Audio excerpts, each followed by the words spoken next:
हम तुम्हारे साथ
निवडणूक प्रक्रियेत गैरकाम करणाऱ्या निवडणूक आयोगाचा नाही चलेगी नेते लातूर ग्रामीणचे माजी आमदार धीरजभाई देशमुख आलेले आहेत। तत्पूर्वी काँग्रेस पक्षाचे आपल्या काँग्रेस त्याच्या विरोधात आज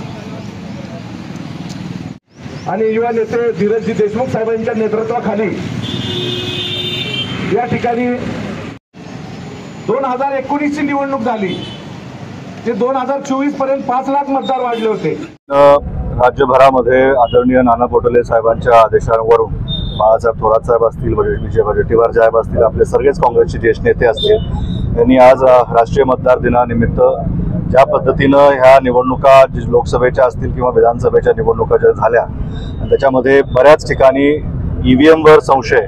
लोकांचाही आला आणि पक्षाचे कार्यकर्ते असतील आणि जे काही निवडणुका लढल्या त्या लोकांच्या मनामध्ये एक शंका होती की ज्या पद्धतीनं ही पूर्ण प्रक्रिया पार पाडली गेली,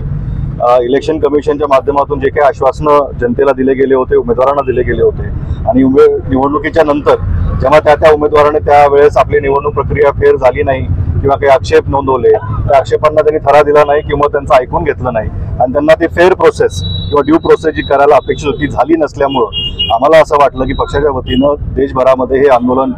जनजागृती केली पाहिजे।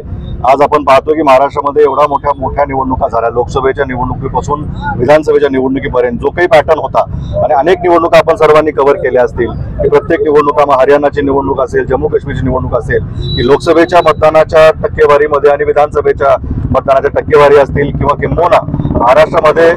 जे मतदान झपाट्यानं वाढलं, मतदारच झपाट्यानं वाढला की गेल्या 5 वर्षाच्या निवडणुकामध्ये 19 ते 24 मध्ये 5 लाख वाढले होते आणि ह्या विधानसभेच्या निवडणुकीमध्ये लोकसभेच्या नंतर सरळ एका राज्यामध्ये 50 लाख मतदार वाढतो, कुठेतरी हा संशय लोकांमध्ये होता, संभ्रम लोकांमध्ये होता की ही एवढी मोठी जनसंख्या मतदाराची कशी वाढू शकते। आणि त्याच्यानंतर निवडणूक आयोगाने जी आकडेवारी निवडणुकीच्या मतदानाच्या दिवशी 5 वाजता काही जाहीर केली, 6 ला जाहीर केली, दुसऱ्या दिवशी काही ऑनलाईन जेव्हा जाहीर झाली त्याच्यामध्ये 75 लाख मतदार वाढलेले असे आपल्याला दिसून आले। हाही कुठेतरी हा सगळा जो विषय होता तो आम्ही घेऊन निवडणूक आयोगाकडे गेलो आणि त्याच्यानंतरही निवडणूक आयोग ज्या पद्धतीने समाधानकारक ज्यांनी संशय जे लोकांच्या मनामध्ये, जनतेच्या मनामध्ये, आणि आपणही बघता की विधानसभेच्या निवडणुकीनंतर ज्या पद्धतीचं मॅन्डेट विरोधी पक्षाला मिळालं किंवा आता जे सत्ताधारी पक्ष त्यांना मिळालेला आहे, कुठेही जनतेमधून ह्याच्याबद्दल काही आनंदाची बातमी किंवा आनंद जल्लोष असा होत नाही की एखाद्या वेळेस जनतेच्या मनातलं सरकार जर आलं असतं तर जनता देखील ह्या त्याच्यामध्ये सहभागी झाली असती, पण असं न होता महाराष्ट्र राज्यामध्ये जे हे सरकार आलेलं आहे ज्या पद्धतीनं ईव्हीएमच्या भरोशावर हे सरकार तिथं बसलेलं आहे, त्याच्यामध्ये कुठेतरी जनजागृती झाली पाहिजे। लोकांचा आवाज घेऊन आम्ही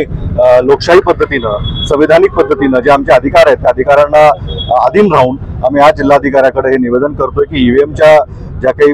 तरतुदी आहेत त्याच्यामध्ये निवडणूक आयोगाने येणाऱ्या काळामध्ये ज्या निवडणुका आहेत किंबहुना येणाऱ्या काळामध्ये महाराष्ट्रामध्ये जे पुढच्या निवडणुका होतील त्या तरी बॅलेट पेपरवर घ्या असंही त्याच्यामध्ये आम्ही येणाऱ्या काळामध्ये जनजागृती करणार आहोत आणि त्यासाठीच आज हे आंदोलन आम्ही उभं केलेलं आहे. आमच्या सगळ्याच काँग्रेस पक्षाचे कार्यकर्ते आज जिल्हाध्यक्ष इथं धीरज पाटील आहेत, त्यांच्या सहकार्यानं आणि आमच्या सगळेच काँग्रेस पक्षाच्या सहकार्याने हे निवेदन आम्ही जिल्हाधिकाऱ्यांना देणार आहोत आणि या आंदोलनाचा समाप्ती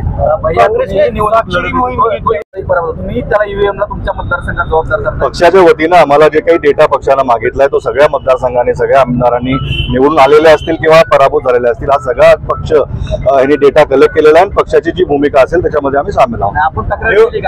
पक्षाच्या वतीनंच ही तक्रार होणार आहे, त्यामुळे पक्षच हा अधिकार घेतो. आम्ही सगळी माहिती पक्षाला पोहोचवू. निवडणुकीच्या राजकारणात काँग्रेसला